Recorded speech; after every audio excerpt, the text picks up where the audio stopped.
বিশ্বজুড়ে তথ্য প্রযুক্তি ক্ষেত্রে বড়সড় গোলযোগের সৃষ্টি হয়েছে। মাইক্রোসফটের যান্ত্রিক গোলযোগ এবং যার জেরে বিশ্বজুড়ে একাধিক বিভিন্ন ক্ষেত্রে ব্যাহত হচ্ছে পরিষেবা। বিমান থেকে ব্যাংক, বিভিন্ন ক্ষেত্রে ব্যাহত পরিষেবা, যার মধ্যে পড়ছে বিমান পরিষেবা। সেই সম্পর্কে আরো বিস্তারিত জানতে কথা বলে নেব। আমাদের সঙ্গে রয়েছেন প্রতিনিধি ব্রতদীপ ভট্টাচার্য। ব্রতদীপ, কলকাতা বিমানবন্দরের ছবি কিছুক্ষণ আগেই তুমি দেখাচ্ছিলে, এখন জানা যাচ্ছে 22টি উড়ান বাতিল করা হয়েছে। আর কি আপডেটস বিমানবন্দর কর্তৃপক্ষ সূত্রে পাওয়া যাচ্ছে?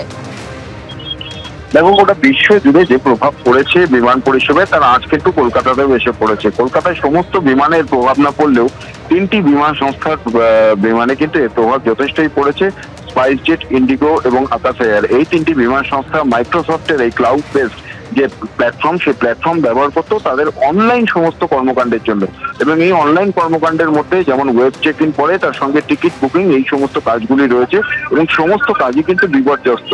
যে ওয়েব চেকিং ইন্টারনেটের মাধ্যমে এতদিন করা হতো, ইন্টারনেটের মাধ্যমে চেক ইন করিয়ে বোর্ডিং পাস ইস্যু করা হতো, সেই পরিষেবা ব্যাহত হয়েছে এবং তার জন্য কিন্তু যাত্রীরা চরম সমস্যায় পড়ছে। সমস্ত চেক ইন কাউন্টারে লম্বা লাইন এবং যে সমস্ত বিমানগুলি নির্ধারিত সময় ছাড়ার কথা ছিল সেগুলো ছাড়তে পারছে না। কলকাতা বিমানবন্দর সূত্রে খবর, এই পরিস্থিতির কারণে 22টি বিমান মোট বাতিল করা হয়েছে। তার মধ্যে বেশ কয়েকটি কলকাতা থেকে ছেড়ে যাওয়ার কথা ছিল এবং বেশ কয়েকটি বিভিন্ন এয়ারপোর্ট থেকে কলকাতায় আসার কথা ছিল, যেমন কলকাতা থেকে দিল্লি কিংবা কলকাতা থেকে আগরতলা, রাঁচি, ভুবনেশ্বর, পাটনা, ভাইজ্যাক, ডিব্রুগড়, বিভিন্ন যে বিমানবন্দরে কলকাতা থেকে যাওয়া বা আসার কথা ছিল যে বিমানগুলি, ইন্ডিগো, স্পাইসজেট এবং আকাশ এয়ার মিলে এই 3টে বিমান সংস্থার এই 22টি বিমান বাতিল করা হয়েছে।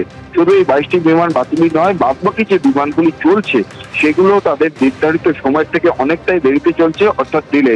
অর্থাৎ বুঝতেই পারছো, সাধারণ যারা যাত্রী তারা কিন্তু চরম অসুবিধায় পড়েছে।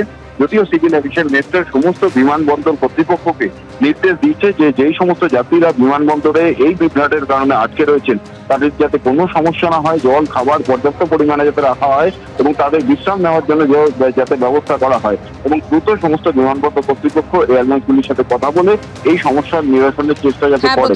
কিন্তু এখনো পর্যন্ত যে এয়ারলাইন্সগুলি এই সমস্যায় পড়েছে তাদের তরফ থেকে নির্দিষ্টভাবে বলা যাচ্ছে না যে কখন এই সমস্যার সমাধান হবে এবং স্বাভাবিক ছন্দে তাদের বিমান পরিষেবা ফিরবে।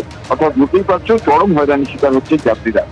অবশ্যই পরিস্থিতির দিকে নজর থাকবে আমাদের। আপাতত ধন্যবাদ ব্রতদীপ। এই সমস্যাটা শুধু পুরোপুরি উইন্ডোজের নয়, এটা একটি সিকিউরিটি এন্ড পয়েন্ট অফার মানে ওইএম এর সমস্যা।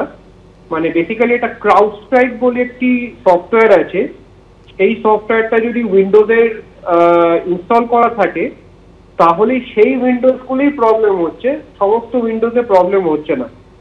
এবার যার ক্রাউডস্ট্রাইক নিজেই এটা একটা সলিউশন বার করার চেষ্টা করছে, সেই সলিউশনটা বেরোলে তবেই প্রবলেমটা সলভ হবে। তবে এর একটা ইমিডিয়েট সলিউশন আছে, আমি সলিউশনটা আপনাকে পাঠিয়ে দিচ্ছি, আপনারা স্ক্রিনে এটাকে দেখাতে পারেন। সেইটা করলে মোটামুটি টেম্পোরারি একটা রিকভার করার জায়গায় দাঁড়াবে, কিন্তু পার্মানেন্ট সলিউশনটা কিন্তু ক্রাউডস্ট্রাইক নিজেকেই দিতে হবে। এটা আমার মনে হচ্ছে কয়েক ঘন্টার মধ্যে সলভ হয়ে যাবে, বাট এটা যেহেতু এই সফটওয়্যারটা খুব পপুলার সফটওয়্যার এবং চারিদিকে ম্যাক্সিমাম কোম্পানি এটাকে ইউজ করে উইন্ডোজকে সিকিউর করার জন্য, এবং তার নিজেরই একটা সিকিউরিটি ইস্যু হওয়ার জন্য সমস্ত উইন্ডোজ বন্ধ হয়ে গেছে। এবার প্রযুক্তি যত আমরা ব্যবহার করছি তত তো আমাদের এইগুলো আর দিনকে দিন বাড়তেই থাকবে।